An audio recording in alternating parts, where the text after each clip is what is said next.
Meu nome é Manuela, tenho 34 anos e cresci num pedaço de terra encravado no interior, onde o verde das pastagens parece engolir a estrada de terra e o canto do inhambu serve de despertador melhor que qualquer celular. Moro aqui desde que nasci, primeiro na casa de tábuas do meu pai, agora no sítio que herdei depois que ele pendurou as botas e mudou para o cômodo extra da minha mãe lá na cidadezinha vizinha. Quem me olha hoje empunhando a enxada logo depois do café diria que esta rotina sempre foi a minha escolha. Só que, se eu pudesse voltar no tempo, teria perguntado mais vezes se amor e segurança são a mesma coisa. Quando me casei com o Carlos, ainda não tinha completado o 4º semestre do curso técnico em agropecuária. Engravidei do Samuel por descuido num julho gelado. Mal me recuperei do enjoo quando ouvi minha mãe comentar baixinho que mulher grávida sem aliança no dedo fica falada na praça. O próprio Carlos não reclamou. Gostava de posar de rapaz responsável e já ganhava um dinheirinho comprando bezerro leiteiro baratinho e revendendo nas feiras de gado de madrugada, pulando de caminhonete velha em caminhonete emprestada. Eu, naquela altura, achava romântico vê-lo chegar todo sujo de barro, dizendo que vendeu tudo no grito e que um dia seríamos donos da maior queijaria do vale. Os primeiros meses depois do casamento pareceram reza cantada.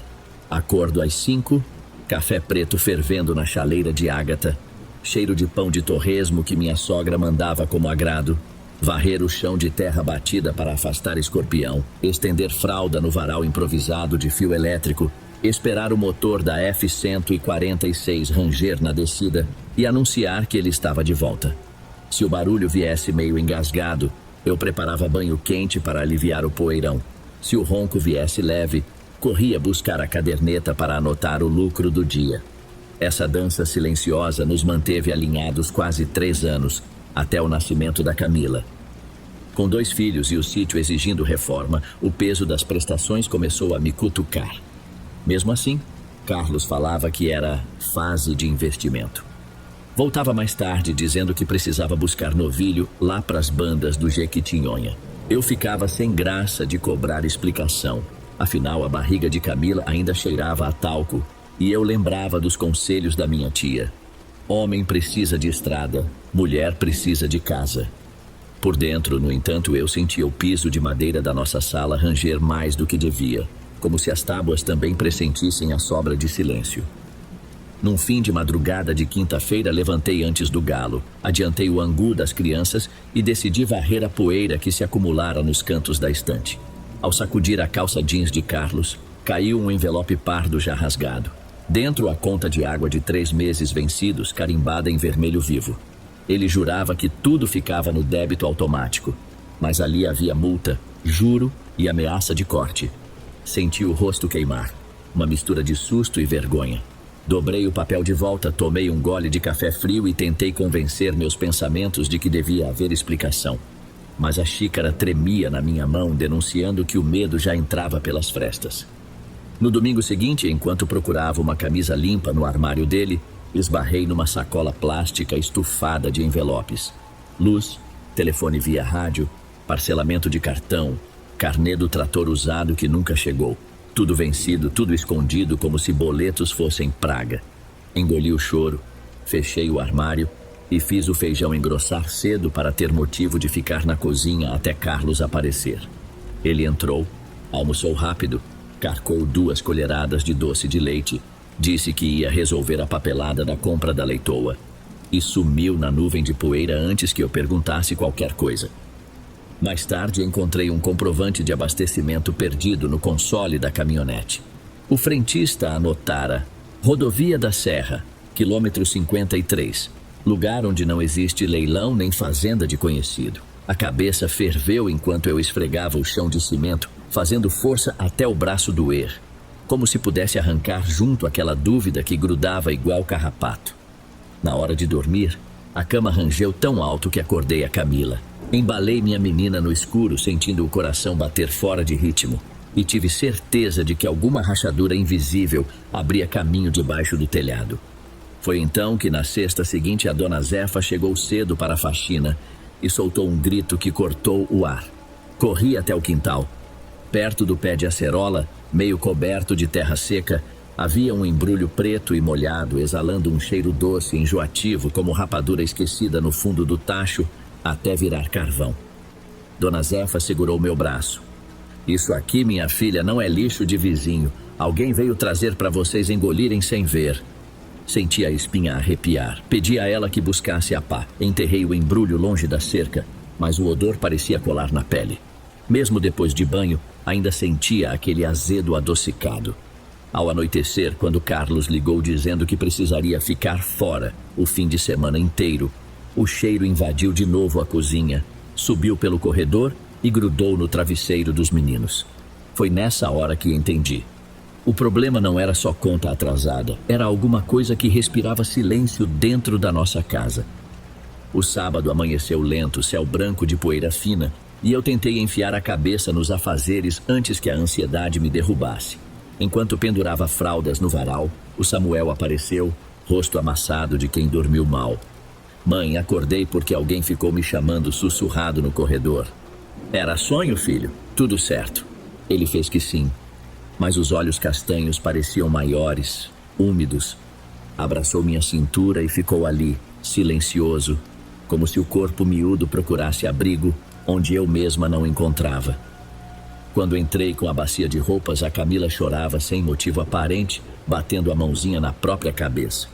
Ficou vermelha de raiva, lançou o brinquedo contra a parede e se encolheu num canto, repetindo que a boneca estava fedendo doce ruim. Aquilo me atravessou. Peguei minha menina no colo, cantei Boi da Cara Preta, baixinho. Só que a canção, que antes funcionava como magia, não adiantou nada. Ela virou o rosto, recusou o carinho. Resolvi abrir todas as janelas. Mesmo assim, aquele cheiro de rapadura tostada insistia em ocupar cada fresta, misturando-se ao pó da estrada que invadia a sala. Passei pano com desinfetante de pinho, acendi casca de laranja seca no fogão a lenha, mas o odor doce brotava de novo, como se viesse das paredes. À tarde, minha vizinha Iracema apareceu para emprestar fermento. Ela trocou 3 frases de praxe, olhou a bagunça do meu quintal e comentou, sussurrando, que o Carlos tinha sido visto na noite anterior num bar na beira da rodovia com uma moça pintada feito carro de boi. Falou sem maldade, mas cada palavra ardeu como limão em ferida. Agradeci o fermento, forcei um sorriso e fechei o portão mais rápido do que o normal. O resto do dia se arrastou quente e silencioso. Ao entardecer, o telefone tocou. Era Carlos. Voz distante por causa do sinal ruim. Deve chover pesado aí, fecha bem as janelas. Quando você volta? Só segunda bem cedo, preciso resolver a papelada da compra da leitoa. Sem pensar, soltei. Se tem dinheiro para leitoa, porque as contas estão todas atrasadas. Do outro lado, silêncio. Depois, ele resmungou que ia acertar tudo. Que compra grande primeiro, pagamento depois. A ligação caiu. Fiquei segurando o aparelho, escutando o bip mudo que ficou. Na noite de domingo tentei dormir, mas o travesseiro parecia cheio de pulga. Virei de lado, senti suor frio escorrer pela nuca.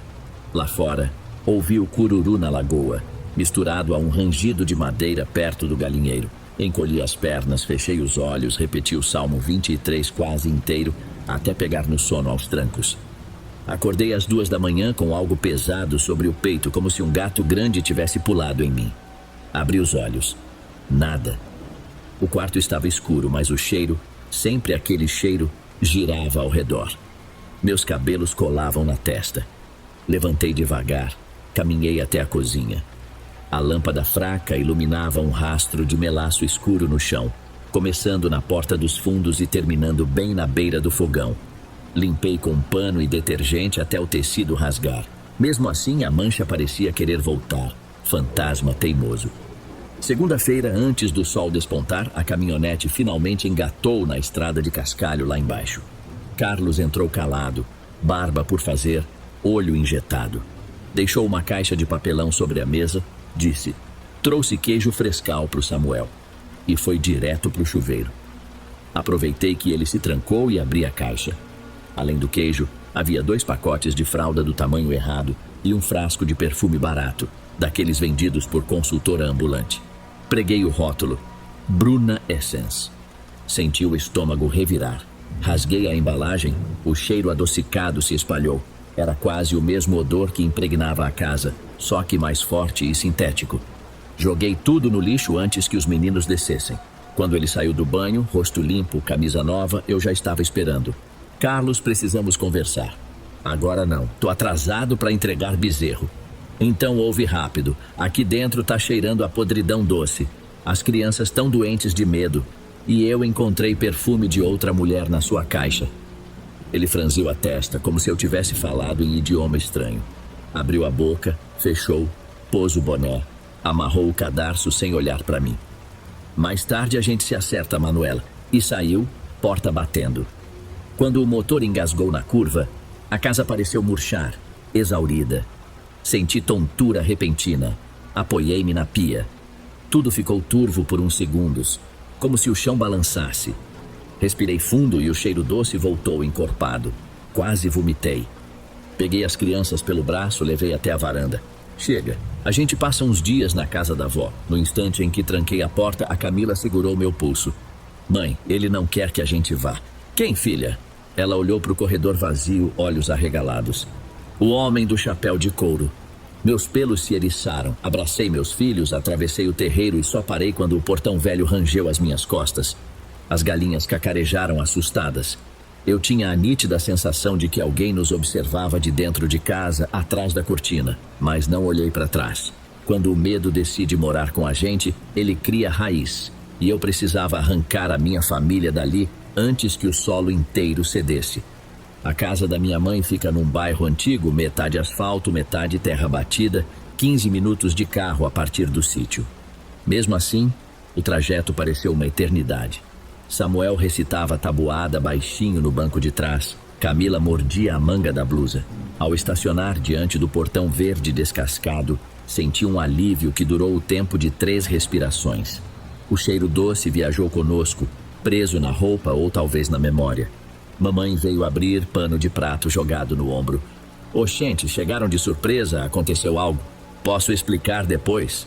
As crianças estão precisando de banho e um pouco de sossego. Ela franziu o senho, mas assentiu. Dentro, o velho fogão esmaltado soltava vapor de canjica. O cheiro de canela abafou por instantes o tal odor que me perseguia. Camila correu para o quarto dos brinquedos antigos. Samuel se largou na rede e adormeceu quase de imediato. Sentei comigo mesma na cozinha, mãos fechadas em torno da caneca de alumínio. Mãe, tem coisa ruim lá em casa, falei. Começou com contas escondidas, depois um saco podre no quintal. Agora tudo cheira a rapadura queimada. As crianças veem sombra de um homem de chapéu. Ela encostou na pia, olhos miúdos. Você acredita nessa história de encosto? Acreditando ou não, tá acontecendo. Mamãe puxou da memória o nome de uma benzedeira que mora depois da ponte do eucalipto. Dona Tânia, muda de nascença, mas faz as orações certeiras. Eu concordei na hora. Marcamos de ir na manhã seguinte, cedinho. Noite adentro, tentei dormir na cama de solteiro do quarto da adolescência, mas o colchão estalava e o cheiro, insistente, açucarado, vazava de algum canto. Num dado momento, achei ouvir passos leves no corredor. Levantei, coração martelando, e vi Camila parada à porta, boneca desfiada no braço. Mãe, ele tá no espelho do banheiro. Fui até lá com ela. A lâmpada fraca iluminava azulejo antigo, florzinha cor de chá. O espelho oval parecia embaçado por dentro, como se houvesse fumaça atrás do vidro. Aproximei o rosto. Por um segundo, jurei enxergar um contorno escuro, copa de chapéu larga, ombros muito próximos da superfície. Pisquei e desapareceu. Passei a mão, só frio de vidro. Levei Camila de volta, tapei o espelho com uma toalha, rezei baixinho e voltei à cama, sem pegar no sono o resto da madrugada. Ao raiar, carreguei as crianças no carro da minha mãe. Um Clio miúdo, mas valente. Estrada de chão, cheiro de mato molhado da noite anterior. Dona Tânia morava numa chácara simples, varanda tomada por vasos de arruda e espada de São Jorge. Ela nos recebeu sorrindo com metade dos dentes. Escreveu num caderninho escolar. Não falem alto, mal entende o que se fala. Conduziu-nos a uma peça nos fundos, teto baixo, velas na prateleira, imagem pequenina de Nossa Senhora escondida entre garrafadas. Passou um ramo de alecrim na cabeça de cada criança, depois em mim. O alecrim queimava leve como pimenta onde tocava minha nuca. Escreveu outra vez: cheiro doce é açúcar queimado de promessa torta. Trabalho feito para amarrar homem e adoçar língua de família. Se a casa se rebela contra a promessa, o doce azeda e pinga em quem mora debaixo do telhado.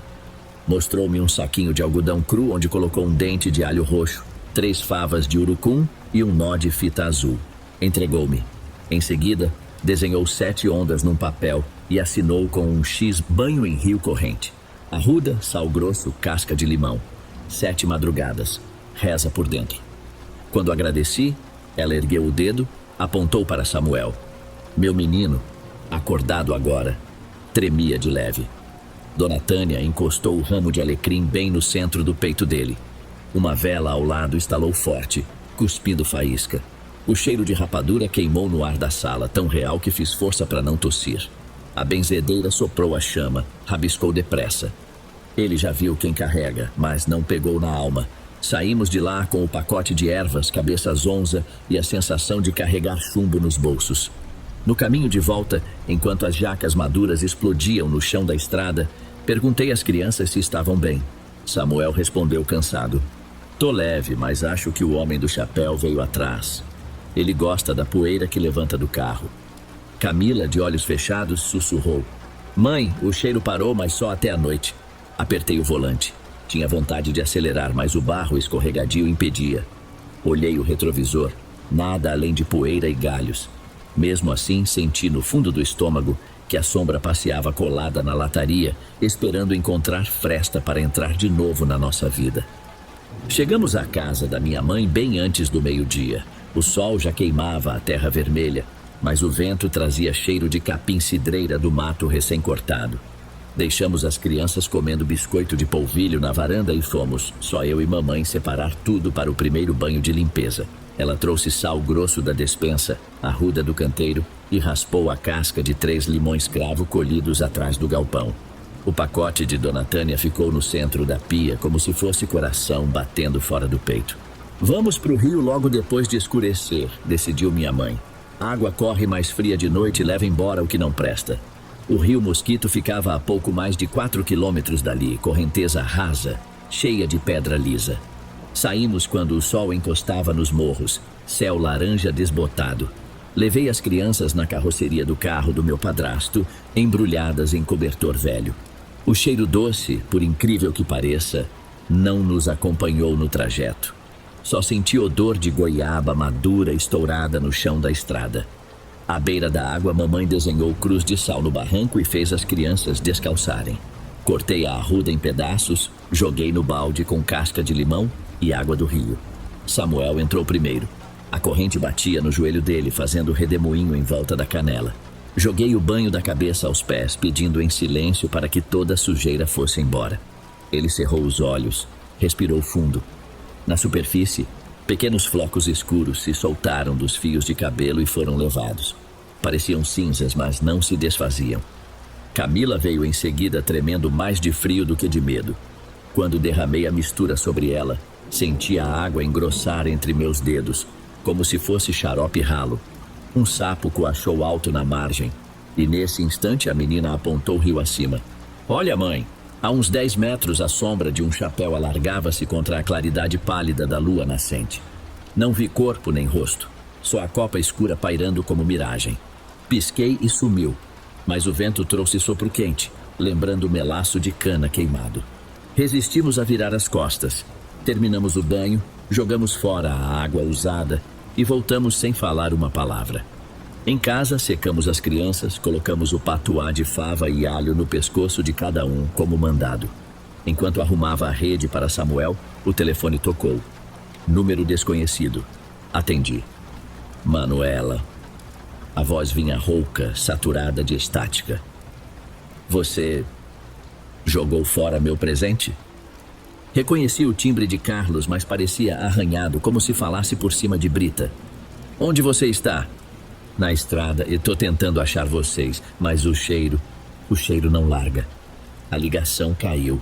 No visor, horário, 23 horas em ponto. Senti o coração acelerar, mas engoli o pânico. Fechei todas as janelas, travei o portão, Deixei uma lamparina acesa na cozinha. Pouco depois da meia-noite, os cachorros da vizinhança começaram a latir descontrolados. Minha mãe espiou pela fresta da cortina. "É teu marido." Carlos cambaleava diante do portão verde, camisa aberta, peito suado. Mesmo a 5 metros, senti o cheiro agridoce pior que antes. Manchas escuras grudavam na pele dele como piche. Ele batia na lataria do carro, murmurando palavras desconexas. Abri só a portinhola. "Carlos, vai embora, estamos protegidos." Minha voz saiu firme, embora as pernas tremessem. Ele ergueu a cabeça, os olhos pareciam vidrados, pupila dilatada, feito gente que viu clarão de solda. Ela disse que enquanto eu não trouxer os meninos, a dívida não fecha. "Que mulher, Carlos? Onde você se meteu?" Perguntei mesmo sabendo a resposta. Ele estendeu as mãos, dedos cobertos de melaço escuro, cola brilhando à luz do poste. Caminhou 3 passos, tropeçou e caiu de joelhos. "Devolve minha vida, Manuela, devolve, por favor." Minha mãe ligou para meu sogro sem hesitar. Eles chegaram quase 1 hora depois, trouxeram 2 peões para ajudar a erguer Carlos desfalecido. O cheiro doce diminuiu assim que o colocaram na caminhonete. Minha sogra me lançou olhar cortante. "Você devia acompanhar o seu marido." "Eu tô onde meus filhos ficam seguros", respondi tentando não tremer. Quando o carro dele sumiu, o silêncio pareceu estranho, o ar incrivelmente leve. A lamparina queimava estável, sem tremular. Ainda faltavam 6 madrugadas de banho no rio, mas naquela noite, Samuel dormiu sem acordar chorando, e Camila não tapou os espelhos da casa. Mesmo assim, eu e mamãe velamos o corredor em revezamento. A cada rangido de tábua, eu apertava o patuá no peito, lembrando a sombra no espelho, a voz no telefone, o chapéu sobre a água. De madrugada, tive um sonho rápido. Eu corria num canavial em chamas, o cheiro de rapadura queimando forte demais. Atrás, passos pesados arrastavam corrente. Acordei suada, mas pela primeira vez, sem sentir o doce no ar. Talvez o rio tivesse levado parte do peso. Talvez a dívida só estivesse sendo renegociada. Sussurrei uma prece curta: "Livrai-nos de todo o mal." E esperei o canto do Inhambu anunciar mais um dia de luta. Nas primeiras horas de terça-feira, ainda com o canto do Inhambu enganchado no ar, levantei para preparar o segundo banho de limpeza. Misturei água morna num balde de plástico azul, esfarelei mais arruda, joguei punhado de sal grosso e as lascas de limão cravo frescas. O cheiro cítrico tomou a cozinha, empurrando para longe qualquer resquício de melaço. Samuel desceu sonolento. Camila veio logo atrás, carregando a boneca sem cabeça que, por ironia, chamava Doçura. Levei-os novamente ao rio, desta vez guiada pelo farol fraco do meu próprio carro. Quis poupar mamãe do susto das noites seguintes. A água corria ligeira sobre pedrinhas, reflexo da lua miúda balançando na superfície. Despejei o banho no Samuel, que enrijeceu os ombros, mas não chorou. Ao fazê-lo em Camila, notei que o líquido escurecia antes de tocar a pele dela, como se trouxesse tinta dissolvida. A menina soltou um suspiro longo. "Tá saindo, mãe, eu sinto." Voltamos sem palavra. O ar dentro do carro parecia leve, mas quando cheguei ao portão, encontrei um bilhete preso no cadeado com barbante. Papel pardo, letra tremida, mas reconheci. "Tô melhor, mas preciso ver os meninos. Perdoa, Carlos." Nenhuma data, nenhum telefone. O medo antigo tentou se infiltrar, e eu quase escutei o doce azedo girar pelo quintal, mas fechei os olhos, rasguei o papel em 7 pedaços e joguei dentro da boca do fogão a lenha. As chamas lamberam rápido cada fragmento até virar fuligem. A terceira madrugada chegou sem aviso. Na hora do banho, Camila insistiu em levar Doçura. Achei inocente. Bonecas ajudam criança a enfrentar medo, mas, ao molhar a boneca junto com ela, a água pareceu borbulhar. O pano do vestido escureceu, soltando espuma espessa que cheirava aquele perfume barato Bruna Essence. Senti náusea. Joguei a boneca rio abaixo, onde rodopiou e desapareceu na curva cheia de limo. Camila chorou baixinho, mas coloquei o patuá na mão dela. "A boneca foi embora para limpar a tristeza, filha. Vai voltar em sonho, novinha." Na volta, pneus patinaram em lama. Quando parei sob o poste diante da casa, vi algo reluzir no para-brisa. Um guizo de cascavel, igual ao que ficava no portão do sítio, colado com piche bem no centro do vidro. 3 gotas de um líquido escuro escorreram em câmera lenta, formando a mesma trilha que eu limpara inúmeras vezes no chão da cozinha. Meu estômago gelou. Arranquei o guiso com luvas, joguei num saco plástico, enchi de sal grosso e amarrei. Depois afundei o pacote num balde de água sanitária. Fiquei vigiando até a reação efervescer, transformando o piche em nata dissolvida. Na noite da 4ª limpeza, mamãe insistiu em nos acompanhar. Carregou o lampião a querosene e recitou o terço da misericórdia enquanto eu despejava a mistura nas crianças. No momento em que terminei os 7 goles de água corrente sobre a cabeça delas, um vento quente soprou rio abaixo, apagando o lampião. Ficamos em breu total. O som das cigarras cessou, como se alguém houvesse girado o botão de volume. No escuro, Camila se agarrou às minhas pernas. Foi aí que ouvimos passo arrastado na margem oposta. Um, depois outro, lento, esmagando o mato raso. O farfalhar veio junto de um estalo de galho seco. Minha mãe, voz trêmula, puxou do bolso um crucifixo pequenino. Pelo sinal da Santa Cruz, eu apertei os filhos, senti o coração bater no gogó. Os passos pararam, mas o silêncio pesava feito pedra. De repente, a lamparina reacendeu sozinha, chama azulada, revelando o barranco vazio. A água corria como sempre, sem rastro de gente ou bicho. Mesmo assim, o cheiro de melaço queimado explodiu na narina, desaparecendo tão rápido quanto veio, como se mostrasse que, embora invisível, a dívida ainda rondava. Voltamos mudos. Mamãe deixou potes de sal nos cantos da sala e pendurou ramos de guiné na maçaneta. Eu não contestei. Toda a barreira agora era bem-vinda. Na madrugada seguinte, enquanto passava café, ouvi latidos distantes e ruído metálico. Olhei pela veneziana. Uma sacola preta, idêntica àquela do sítio, balançava presa ao portão. Mas desta vez, algo líquido escorria pelas bordas, formando poças espessas no chão de terra. Vesti luvas, cheguei cautelosa, cortei o plástico com tesoura. Dentro havia velas vermelhas derretidas, fios de cabelo enrolados, alguns louros, outros castanhos como os meus, e um pedaço rasgado de camiseta masculina sujo de sangue seco. O cheiro doce era tão forte que tive ânsia. Joguei tudo no tambor de metal, reguei com álcool e risquei um fósforo. A labareda subiu verde, depois alaranjada, e ouvi um estalo distante como madeira partindo. Talvez fosse só galho no quintal vizinho, mas o som doeu por dentro, feito corda arrebentando. Faltavam 2 madrugadas para completar o ciclo. Samuel, que andava silencioso, começou a molhar a cama, coisa que nunca acontecera nem quando tinha 3 anos.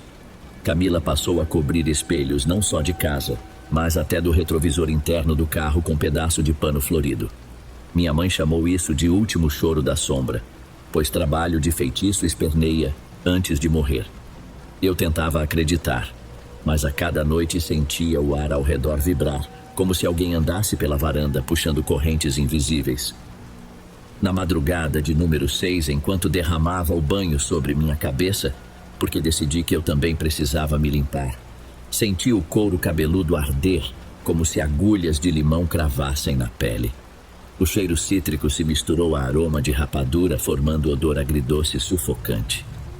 Meus olhos encheram de lágrimas, mas continuei, convencida de que doía mais ficar pela metade. Depois do banho, toca de volta. No banco de trás, Samuel cochilava. Camila olhava fixo pela janela, talvez tentando ver se o homem do chapéu corria atrás do carro. Quando estacionamos, a luz do poste piscava. A rua, normalmente silenciosa, zumbia com vozes de cigarra fora de época. Foi abrirmos o portão e a lâmpada queimou, estourando num clarão. As crianças correram para dentro, tremendo. Eu fechei a tranca, respirei fundo e prometi a mim mesma que a 7ª madrugada seria a última luta. Depois disso, decidiria se voltaria ao sítio ou começaria a vida longe de tudo. Nem percebi que, ao tocar o patuá pendurado no peito, senti o nó de fita azul quente quase pulsando, como se tivesse coração próprio marcando contagem regressiva até o amanhecer derradeiro. O sol de sábado se debruçou sobre a mesa da cozinha como quem avisa que não haveria trégua. Último dia, última mistura. Ralei mais limões, esmigalhei a arruda até manchar de verde as unhas, acrescentei o sal grosso sem economizar. Quando virei a vasilha, percebi que a água parecia mais pesada, quase espessa. Minha mãe comentou de canto de boca que quanto mais grosso o mal, mais grosso o caldo para varrer. Não discordei. Antes de sair, revistei cada cômodo. Os espelhos permaneciam cobertos, os potes de sal ainda cheios, ramos de guiné estirados como baionetas. Mesmo assim, o ar tremia, algo invisível comprimindo paredes. Samuel amarrava o cadarço quando balbuciou: "Se a gente não voltar, a casa desaba." Engoli seco. "Se a gente não voltar é porque encontramos lugar melhor", respondi, tentando parecer firme. Camila apertava a fita do patuá como quem segura a mão de amigo imaginário. Levei-os até o carro, pedindo a Deus que fosse a última viagem.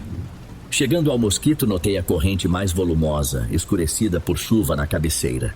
A lua fina mal iluminava o barranco. Apoiei um lampião a querosene num tronco úmido. A chama vacilou, quase se apagou. Coloquei Samuel rio adentro primeiro. A água fria subiu até a cintura dele. Derramei o banho sem tremer. Flocos negros formaram redemoinhos minúsculos em torno de suas pernas e foram sugados pela correnteza. Ele soltou um suspiro como se abrisse mão de peso que nem sabia carregar. Quando chegou a vez de Camila, o vento reacendeu a brasa no lampião, iluminando a pele dela na água. Joguei a mistura começando pelos ombros. A garota estremeceu e no instante em que a última gota escorreu, um estouro ecoou rio acima como bambu seco partindo. O lampião se apagou de vez. O breu ficou tão espesso que parecia sólido. Segurei a menina, o coração disparado. De algum ponto da margem ouvi passos lentos, cadenciados, esmagando gravetos. Vinha também um arrastar metálico, som de corrente ou ferrugem raspando pedra.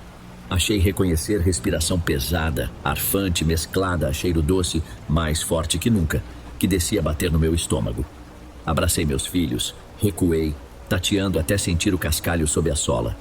Foi quando uma voz baixa, rouca, sussurrou bem perto da água: "Acabou o açúcar, mas a conta segue aberta." Não sei dizer se era voz de homem ou mulher, mas o timbre pareceu roçar meu ouvido. Minha mãe, mesmo cega na escuridão, ergueu o crucifixo e começou o Pai Nosso em latim que aprendera com a avó. Senti as palavras vibrarem no ar e o cheiro de rapadura carbonizada mudou, agora cheiro de cinza fria. Um segundo depois, o vento soprou forte das copas do eucalipto, apagando totalmente qualquer ruído de passo. Ficamos parados, só ouvindo água correndo e coração batendo. Acendi um fósforo trêmulo, nada na margem oposta, a não ser sombra dos arbustos tombados. Voltei correndo ao carro, joguei as crianças no banco traseiro, bati a porta com força.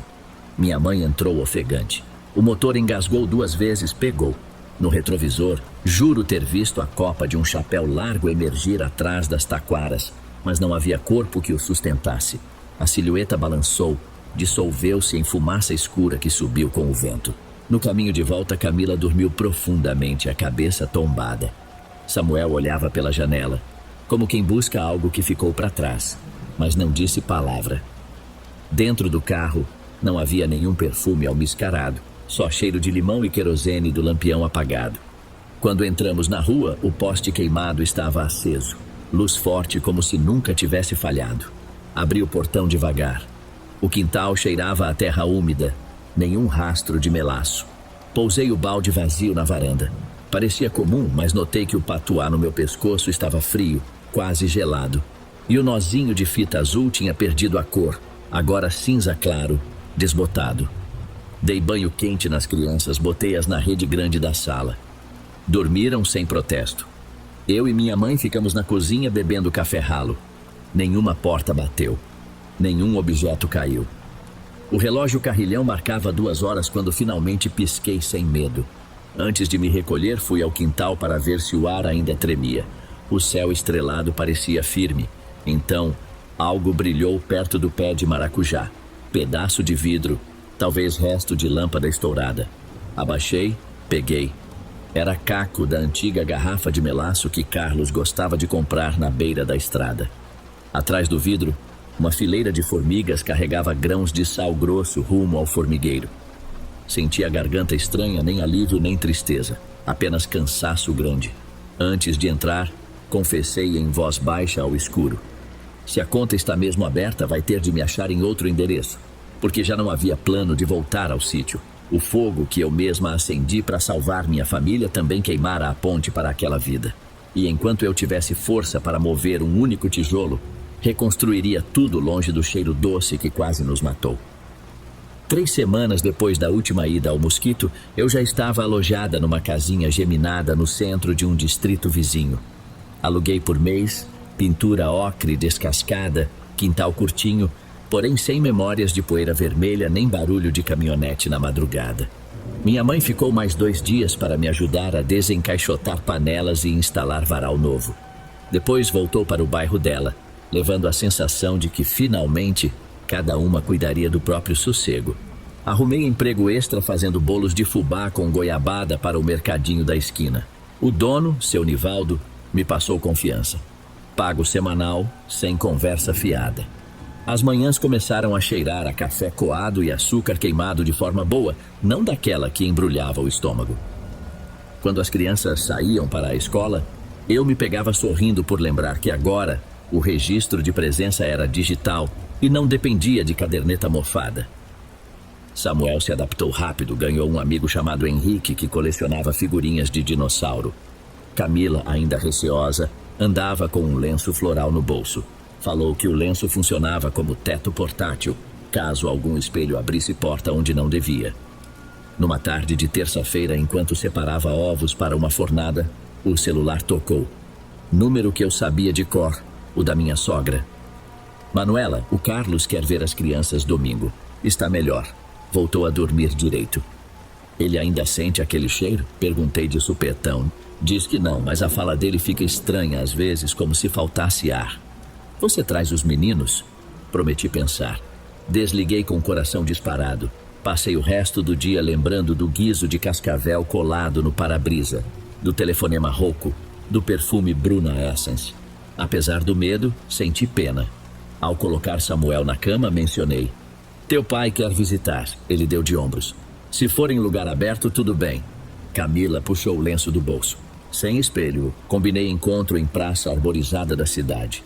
Domingo cedo, levei pastel de queijo enrolado em guardanapo e me sentei num banco sob ipê roxo ainda sem flor. Carlos apareceu pontualmente, barba aparada. Trazia sacola com livros de colorir, um carrinho de metal para Samuel. Quando se aproximou, o cheiro conhecido não veio. Tinha outro, de talco barato, quase neutro. Ele ajoelhou diante dos filhos, a voz rouca, porém suave. Desculpa sumir, meus amores, tô lutando para ficar bom. Quem o visse assim não imaginaria a cena do Portão Verde. Mesmo assim, algo no fundo do olho dele permanecia vazio, como janela fechada à força. Conversamos 20 minutos sobre notas escolares e o preço do leite. Nenhuma palavra sobre dívidas nem sobre a mulher do vestido estampado. Ao nos despedir, Carlos olhou para mim. Nunca mais senti vontade de voltar para casa antiga. Acho que ela ficou oca. Melhor para todo mundo, respondi.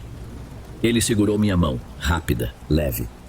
Notei marca fina na pele do pulso, cicatriz de corrente ou corda. Não perguntei origem, voltei com as crianças pela Avenida Larga. Ao dobrar a esquina do condomínio simples onde moro, encontrei uma caixinha de papelão sobre a soleira. Sem remetente. Dentro, um pedaço de fita azul, poída, manchada de marrom. O coração gelou. Desta vez não havia perfume adocicado, porém, senti o medo antigo apertar a garganta. Corri até o fogão a gás, risquei fósforo. Quando a chama começou a lamber a fitinha, ouvi estalo seco atrás de mim. Virei. Camila na porta, olhos arregalados.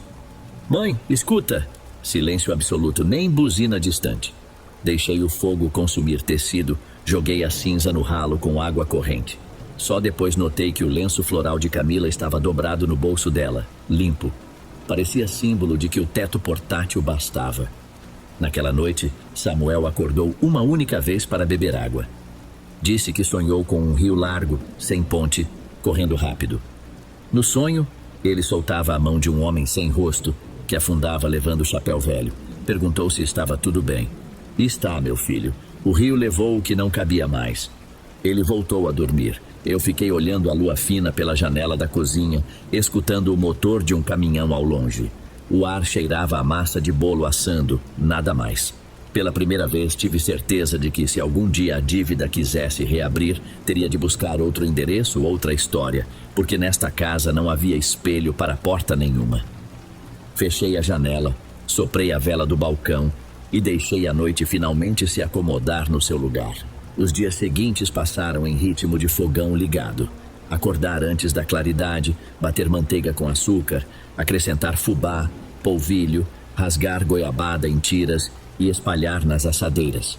O barulho das crianças escovando os dentes virou meu relógio e o cheiro de massa no forno, meu calendário. Num caderno velho de capa azul, curiosamente a mesma cor da fita que insisti em destruir, comecei a anotar cada encomenda, cada real que entrava, cada pacote de fermento aberto. Vida contável, mensurável, sem espaço para sobrenatural entre as linhas. Numa quarta-feira preguiçosa, Camila voltou da escola radiante. A professora elogiara sua redação sobre lugares seguros. Ela desenhara um rio largo, pedras lisas na margem e no centro, um barco pequeno com 2 bancos. No primeiro banco, ela mesma. No segundo, um espaço vazio. Reservei para o papai caso ele melhore de vez, explicou. Samuel, ao contrário, mostrou o boletim morno. Matemática boa, português capenga. Sentamos juntos para revisar a acentuação. Em uma frase, ele escrevera chapéu com acento grave. Quando corrigi, comentou sem olhar. Chapéu é mesmo palavra torta, cabe muita coisa debaixo dele. Engoli o comentário, desconverti em piada boba e seguimos. À noite arrumei as crianças e me permiti ligar a velha televisão de tubo que o dono anterior deixara. Pouco sinal, chiados, mas a novela servia de ruído confortável. Fui lavar a louça. Ao voltar, a imagem travara num quadro estranho. Uma mulher de costas, chapéu largo de palha, segurando fita azul entre dedos finos. Desliguei na hora, culpei a antena. No sábado, seu Nivaldo comentou que 2 fregueses elogiavam meu bolo porque tinha gosto de doce antigo. Fiquei contente até ele acrescentar, rindo. Um deles até disse que lembrava rapadura caramelizada, só que mais suave. O sangue gelou. Disfarcei com um sorriso. Saí, atravessei a rua, entrei na farmácia só para gastar 10 minutos longe daquele elogio. Quando voltei, notei papel amarelado dobrado no bolso do avental. O bolso estivera vazio minutos antes. Abri. Prestação em aberto. Quitação depende de lembrança. Sem assinatura. Joguei no primeiro cesto público, mas a sensação de formigamento subiu pelas costas. À noite, depois do jantar, Camila pediu que eu contasse história de assombração. Ironia de infância que não entende cicatriz. Inventei fantasma camarada que vivia em armário de vassouras. Ela riu, satisfeita, e foi dormir. Eu fiquei na cozinha, luz baixa, tampas das panelas tilintando com vento. Resolvi limpar o fogão. Ao erguer a chapa de ferro, encontrei minúscula conta de papel, cortada como recibo, só com números. 12, 24, 48. Na borda, respingo de melaço endurecido. Joguei-a na pia e esfreguei com esponja de aço até a tinta sair, mas a água escorreu marrom pelo ralo. Lembrei que as prestações de Carlos àquela amante também cresciam em progressão. Senti o eco da voz sem gênero às margens do mosquito. A conta segue aberta. Subi as escadas, 2 lances, e parei diante do espelho do corredor, ainda coberto por lenço floral. Samuel passara a aceitar o espelho tapado. Camila também. Eu, não. Resolvi puxar o lenço, só um palmo. O vidro devolveu meu rosto cansado, testa úmida, olhos vermelhos de detergente. Atrás de mim, nada. Até que o reflexo distorceu levemente como gordura tremendo na frigideira. A copa de um chapéu emergiu, preto, mas sem corpo. Só a aba larga tocando a moldura do espelho. Dei passo atrás, puxei o lenço e deixei cair sobre o vidro. Toquei o tecido, quente, pulsando, como febre. Na madrugada, acordei com farfalho de papel. A luz do corredor, que eu deixava acesa para os meninos, parecia filtrada por algo azulado. Levantei devagar, coração pulando. Sobre a mesinha do corredor descansava meu caderno de encomendas aberto na última página. À direita, entre rabiscos de receita, alguém escrevera com caligrafia irregular, mensagem curta. A lembrança adoça, a dívida vive. As palavras vinham recobertas de granulado de açúcar escuro, que grudava feito areia molhada. Fechei o caderno, abri a janela para ventilar. O ar noturno estava frio, inodoro. Nenhum sinal de rapadura queimada, mesmo assim o recado pesava. Domingo, depois do almoço, peguei o carro e segui até o sítio antigo, sozinha. Precisava saber se o fantasma da dívida vivia lá ou me seguira. A porteira encontrava-se escancarada, mato alto na entrada, janela quebrada no quarto. A cozinha cheirava a madeira molhada, não a melaço. Sobre o balcão, a antiga garrafa de rapadura partida em 2. Dentro, nenhum líquido, só pó branco. Podia ser açúcar, podia ser sal. No chão vi pedaço de fita azul ressecado, quebradiço como fios de barbante. Toquei. Virou pó na ponta dos meus dedos. E naquele instante, compreendi que a casa estava oca mesmo, como Carlos dissera. Mas não vazia de madeira, vazia de memória fresca. O mal sobrevivia de lembrança. Se não alimentássemos, secaria feito goteira no verão. Voltei antes da hora dourada. Na entrada da cidade, parei na ponte sobre o córrego raso. Tirei do porta-luvas um envelope onde guardara a última sobra de fita cinza, involuntariamente resgatada da pia. Desatei o nó, deixei que a brisa arrancasse o tecido quase pó, levasse corrente abaixo. Vi pedacinhos suspensos no ar antes de sumirem na água turva. Quando fechei o vidro, senti cheiro de bolo de fubá que alguém assava num quintal próximo. Nem doce de rapadura, nem perfume sintético. Apenas fubá, goiabada derretendo. Liguei o rádio. Tocava modinha de viola sobre deixar o passado no pasto seco. Sorri, respirando fundo. É verdade que a lembrança adoça. Adoça, sim. Mas a dívida agora podia procurar outra quitanda para cobrar, porque dentro do meu peito não aceito crédito de coisa nenhuma que cheire a açúcar queimado. E se um dia lá adiante o vento trouxer eco de correntes ou aroma de melaço, tudo bem. Eu aprendi endereço de todo o rio, onde a água corre noite adentro. E sei exato o peso de um saquinho de arruda, sal grosso e limão cravo. Receita que cabe inteira no bolso e na coragem. 2 anos mais tarde, Samuel já contava 9 anos e desmontava peças de computador como se fosse brinquedo, enquanto Camila exibia 6 anos e costurava bichinhos de feltro que presenteava aos colegas. Eu seguia com meus bolos e agora biscoitos amanteigados feitos de rapadura tostada devagar. Mesma lembrança transformada em sustento. Vida em compasso novo, sem cheiro doce nas frestas, apenas aroma de massa assando e coragem esfriando sobre a mesa.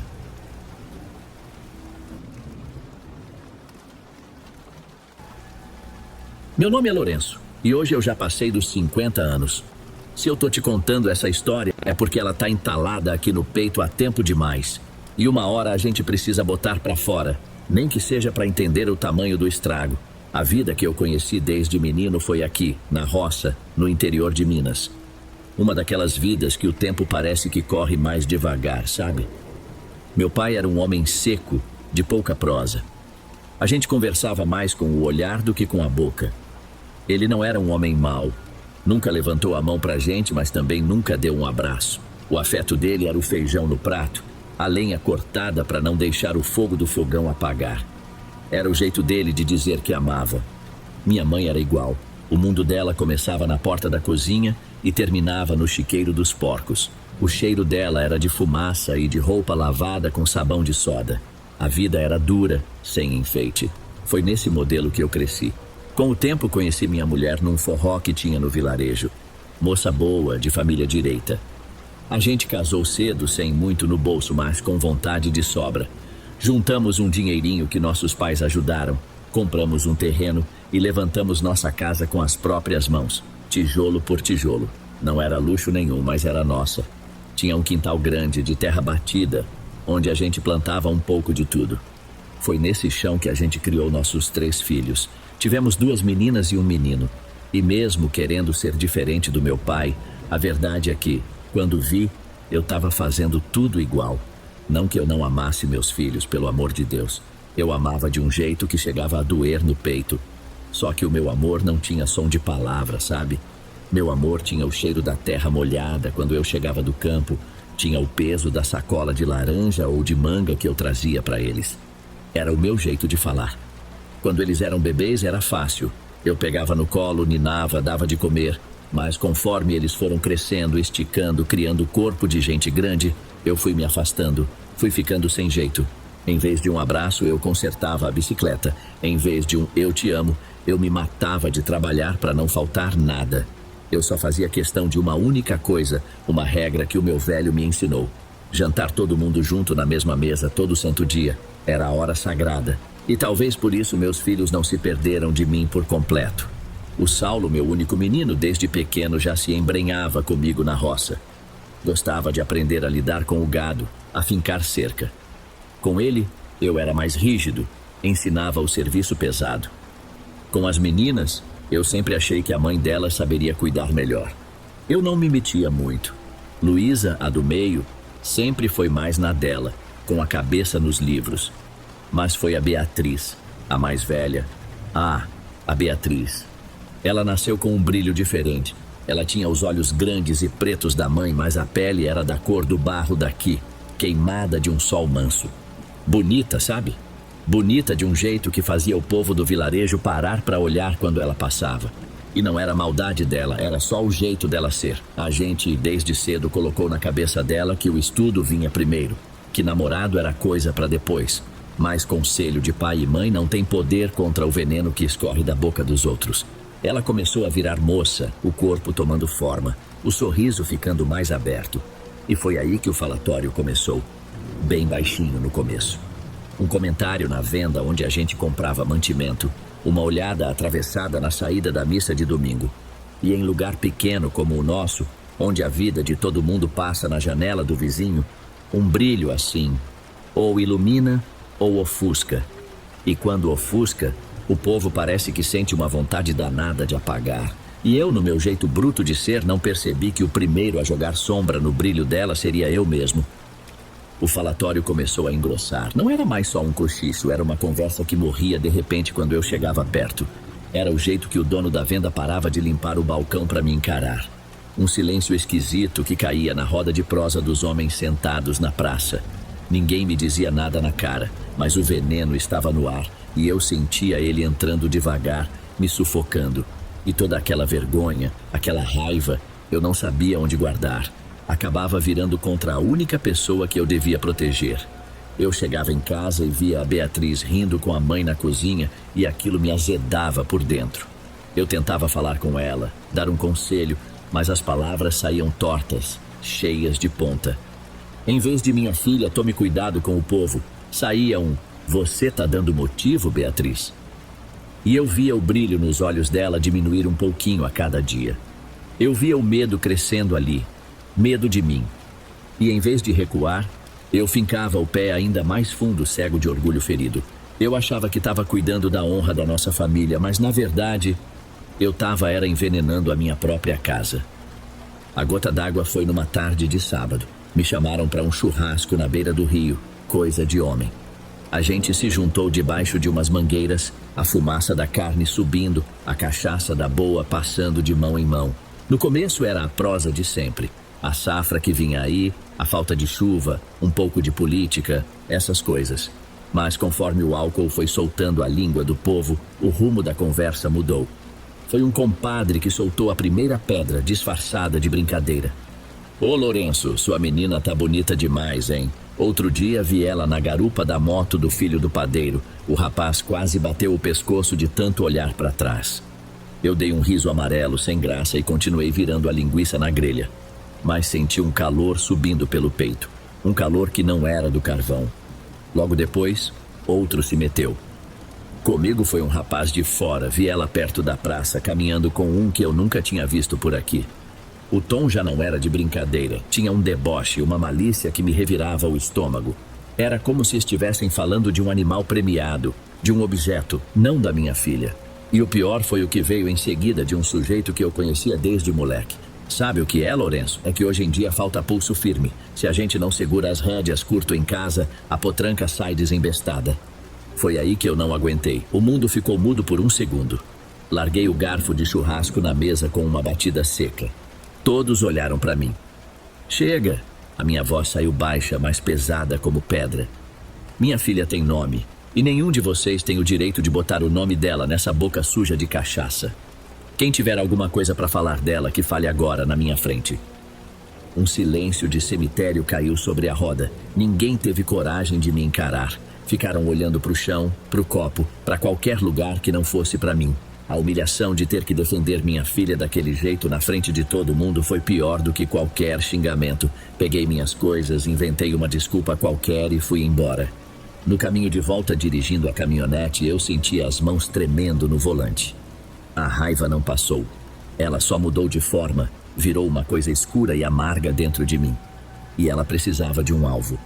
Quando cheguei em casa, a primeira pessoa que eu vi foi a Beatriz varrendo a varanda, alheia a tudo. Não vou te contar em detalhes o que eu fiz naquela noite, Dom. Tem coisas que a vergonha enterra tão fundo na gente que é melhor não cavucar. Mas eu posso dizer que toda a minha raiva do mundo, toda a minha humilhação, eu descontei nela. Eu usei a minha dor para causar mais dor. E quando eu terminei, o que tinha se quebrado não era só a confiança dela em mim. Era a gente como pai e filha. E eu sabia que aquilo não ia ter conserto. A partir daquele dia, um silêncio doente se instalou na nossa casa. Um silêncio que pesava mais que qualquer grito. Beatriz virou uma sombra.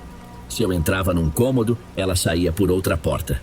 Na mesa de jantar, ela não levantava os olhos do prato. Eu tinha aberto uma ferida funda nela. O que eu não sabia era que essa ferida ia ser a porta de entrada para um mal muito pior do que qualquer fofoca de vilarejo. Passou talvez uma semana daquela briga. A poeira em casa parecia que ia baixar, mas era um silêncio de doença, não de paz. Um fim de tarde, eu cheguei da roça mais cansado que o normal. Tinha passado o dia consertando uma cerca caída perto do córrego e o sol de Minas não perdoa. Eu só pensava em tomar um banho e sentar na varanda. Mas quando entrei em casa, senti na hora aquele silêncio ruim de novo. Pior. Não tinha cheiro de comida no fogão, não tinha rádio ligado. A casa estava muda. Encontrei minha mulher sentada numa cadeira na cozinha, as mãos paradas em cima do colo, o olhar perdido na parede. Ela parecia ter envelhecido 10 anos desde a hora do almoço. Me aproximei devagar. "O que foi, mulher?"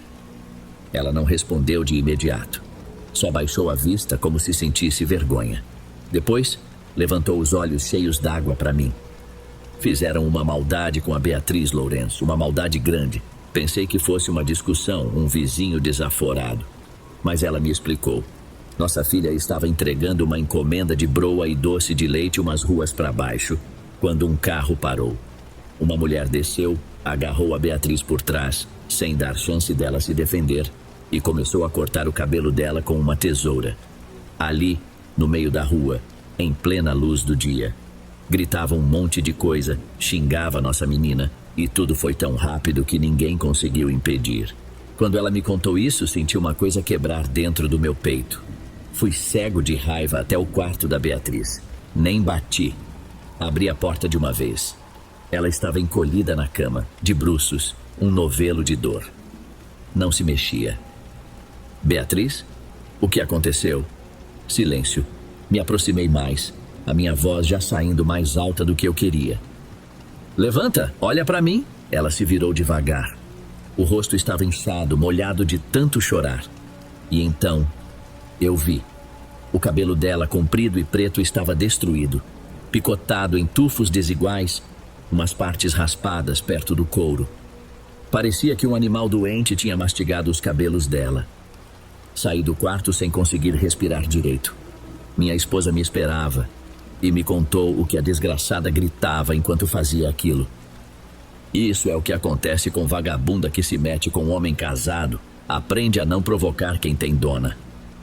Naquele momento, Dom, por um segundo nojento, a dúvida passou pela minha cabeça. Aquele veneno que o povo jogou em mim era tão forte que quase me fez duvidar do meu próprio sangue. E essa dúvida, por menor que tenha sido, eu acho que foi a tranca que se abriu para o que veio depois. Os dias seguintes foram de um silêncio fantasma. Beatriz não saía mais do quarto. Quando saía, usava um lenço amarrado na cabeça, andava de cabeça baixa, olhando para o chão. Ela virou uma assombração dentro da própria casa. A alegria dela, o brilho, tudo tinha sido roubado junto com o cabelo. E a tristeza começou a virar outra coisa. Ela foi parando de comer, emagrecendo a olhos vistos, a pele foi perdendo a cor. Minha mulher, preocupada, me contou que ela tinha confessado uma coisa. Ela tá tendo pesadelo toda noite, Lourenço. Pesadelo com o quê? Ela disse que sonha com a mulher cortando o cabelo dela. Sente a tesoura fria no pescoço, o cabelo caindo no rosto. Mas não para aí. Depois, ela sonha que essa mesma mulher arrasta ela para um quarto escuro e começa a quebrar os ossos dela um por um, enquanto grita que ela é uma vergonha, que devia morrer. Ouvir aquilo me deixou doente, mas o pior ainda estava por vir. Uma noite deitei na cama e o sono não vinha. Quando finalmente apaguei, o sonho veio. Eu estava no quarto da Beatriz, tudo escuro.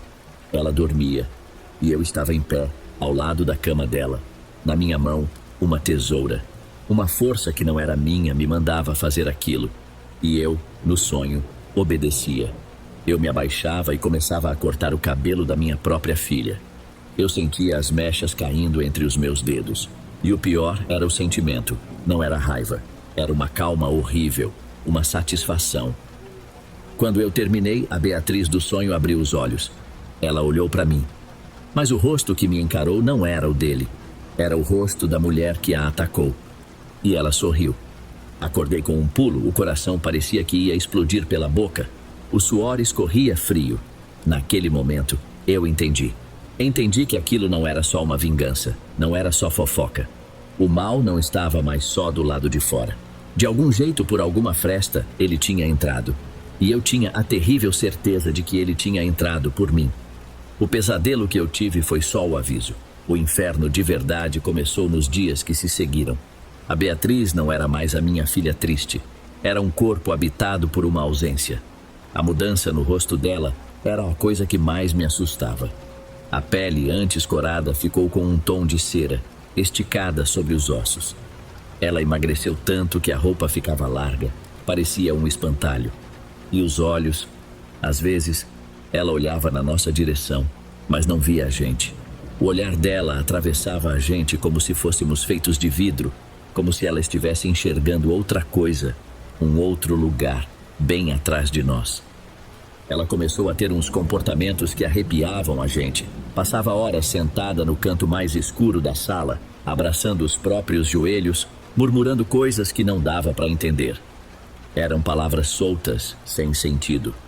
Outras vezes, ela se movia pela casa de um jeito estranho, arrastado, com o pescoço duro, como um bicho desconfiado. O Saulo, meu filho, foi o primeiro a se apavorar de verdade. Ele, que era um rapaz prático da terra, que não tinha medo de nada, me confessou um dia: "Pai, tem hora que eu olho para Bia e sinto um calafrio. Ela me encara de um jeito... Não é ela. É como se tivesse outra pessoa ali dentro, olhando por uma janela, e essa pessoa me odeia." Eu ouvi aquilo calado, porque eu sentia a mesma coisa. O medo já era um morador da nossa casa. Ele sentava com a gente na mesa, dormia nos nossos quartos. A gente só não tinha coragem de admitir. Fingíamos que era doença, que era tristeza que ia passar, mas a gente sabia que não ia. A pior cena, a que quebrou de vez qualquer esperança de que aquilo fosse normal, aconteceu numa noite, na hora do jantar. Minha esposa tinha feito arroz com feijão fresquinho, angu e couve refogada. Ela fez um esforço para montar o prato da Beatriz na esperança que ela comesse alguma coisa. Sentamos à mesa naquela mudez de sempre, mas a Beatriz não tocou no garfo. Ela começou a pegar a comida com as mãos. No começo, a gente não falou nada, mas aí ela começou a comer com um desespero animal, enfiando o arroz e o feijão na boca como se não comesse há dias, como se tivesse medo que alguém fosse roubar a comida dela. O angu estava quente e ela queimou a boca, mas em vez de parar, ela começou a chorar. Um choro que não era de dor, era de outra coisa, de bicho.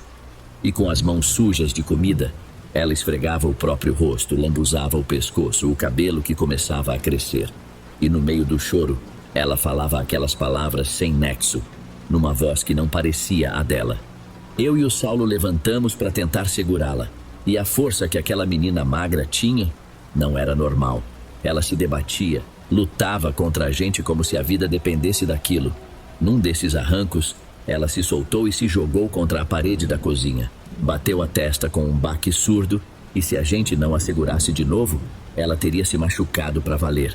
Nós a arrastamos para o quarto, enquanto ela tremia e chorava sem parar.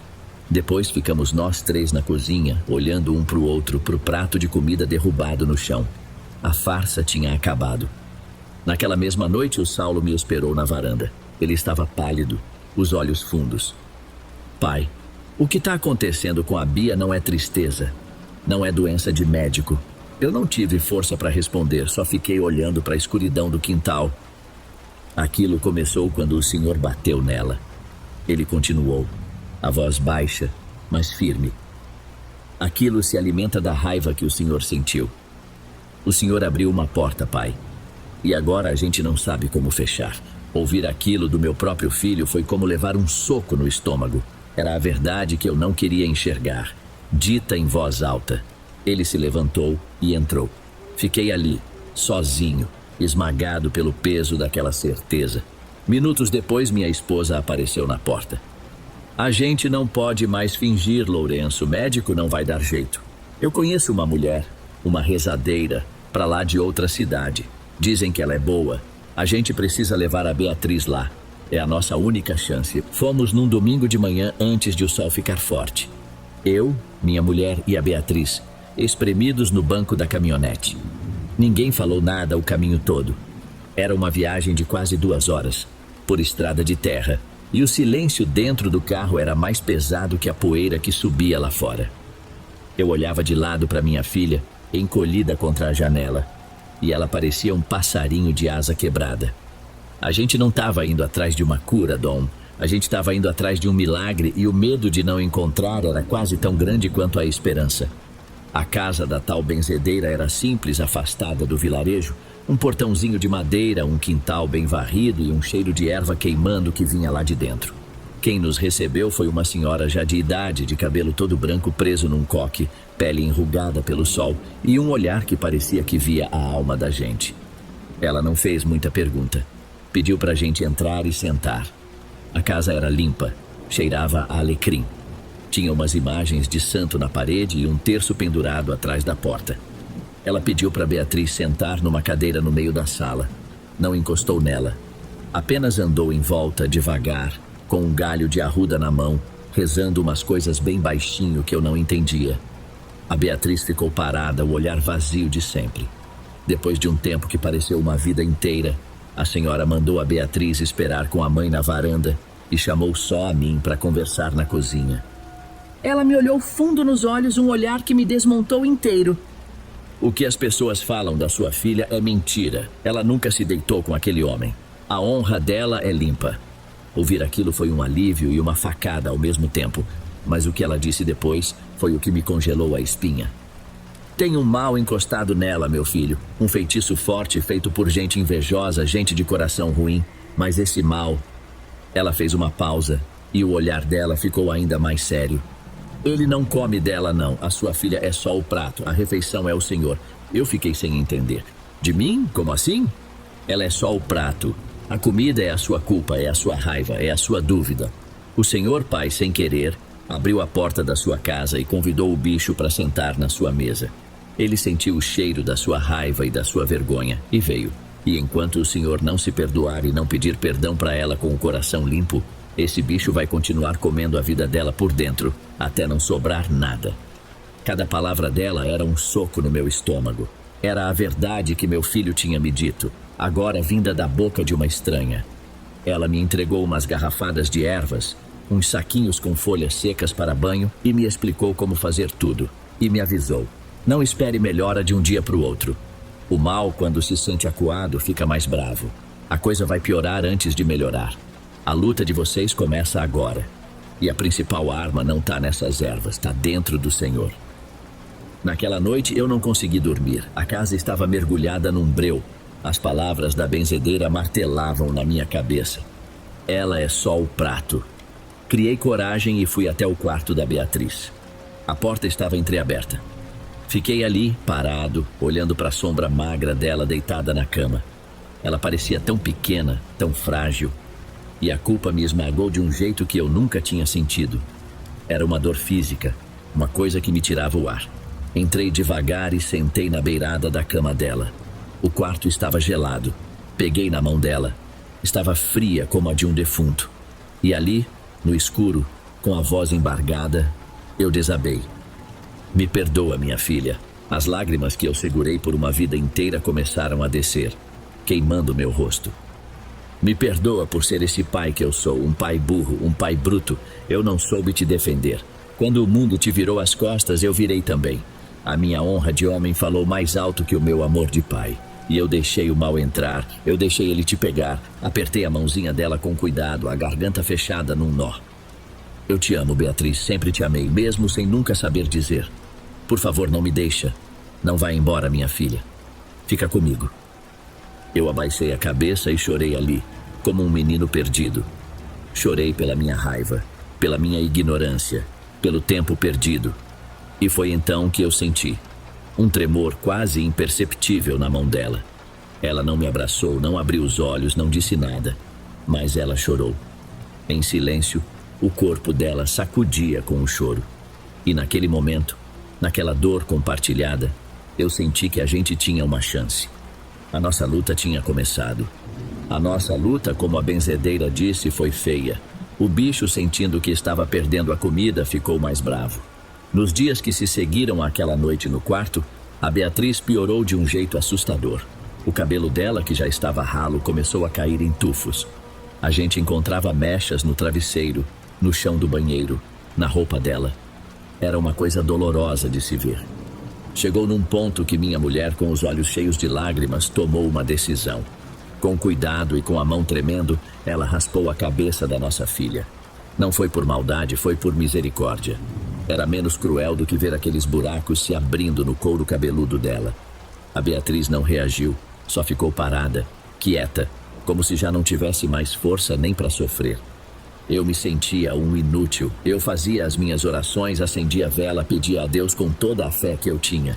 Mas por dentro, eu sentia uma raiva que me cegava. Uma vontade de ir até a casa daquele casal e fazer eles pagarem com as próprias mãos. Mas aí eu me lembrava das palavras da velha senhora. A vingança, o ódio, era disso que o mal se aproveitava. E eu entendi que a minha parte na luta era outra. Era ficar ali. Era engolir o veneno da minha raiva e oferecer o único antídoto que eu tinha, a minha presença. Era sentar ao lado da cama dela todo dia e esperar. Não foi de um dia para o outro. Não foi em semanas nem em meses. A recuperação da Beatriz foi lenta, quase imperceptível. Levou quase 2 anos. 2 anos de uma paciência que eu não sabia que eu tinha. Primeiro foram os olhos. Um dia ela parou de olhar só para o chão e levantou a vista na minha direção. Não disse nada, mas me viu ali. Depois, ela voltou a comer com a gente na mesa. No começo, comia pouco de cabeça baixa. Com o tempo, começou a raspar o prato. Um dia, eu estava na varanda e ouvi um som vindo da cozinha. Era uma risada. Fraca, meio enferrujada, mas era a risada dela. A risada da Beatriz. Naquele momento, eu soube que a gente ia vencer. O cabelo dela também voltou a crescer. Primeiro uma penugem rala, depois foi ganhando força, preto e brilhante como era antes. A cor voltou para o rosto dela.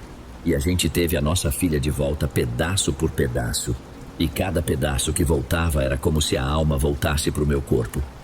Não vou mentir, por muito tempo eu guardei um rancor danado daquele casal e do povo do vilarejo que nos virou as costas. Mas com o tempo a gente aprende que carregar esse veneno só faz mal para quem carrega. A vida se encarrega de acertar as contas. O que se faz com maldade, uma hora se paga. Da mulher, eu sei que a vida dela desmoronou. O marido a largou, o nome dela ficou sujo na praça e hoje ela vive esquecida. Não sinto alegria com isso, é só um fato. O que realmente marcou o povoado foi o que aconteceu com o marido dela. Acharam ele um dia, afogado no rio, perto daquele mesmo lugar onde anos antes a gente fazia churrasco. A conversa oficial foi que a correnteza o arrastou, que foi um acidente. Mas sempre tem quem diga que não foi tão simples assim, que alguém pode tê-lo esperado no escuro. Ninguém sabe de nada com certeza. Eu não digo nada, só penso que tem mal que a gente precisa cortar pela raiz, antes que ele crie galho e se espalhe pela casa da gente. Hoje, a Beatriz é uma mulher feita. Quando se sentiu pronta, foi morar na cidade com a irmã. Terminou os estudos, Fez um curso técnico e hoje trabalha com turismo. Gosta de conhecer gente nova, de viajar. Diz que ver o mundo limpa o coração. Ela tem até um namorado, um bom rapaz, que gosta muito dela e a respeita. Vê-la caminhar pelo nosso quintal quando vem nos visitar, ver ela rindo, abraçando a mãe, me lembra que nem tudo está perdido. A casa da gente tem luz de novo. Tem risada, tem cheiro de bolo no forno. Mas eu nunca mais dormi em paz. Porque toda noite, depois que todo mundo se deita e a casa se aquieta, eu sento na cadeira da cozinha no escuro e fico vigiando.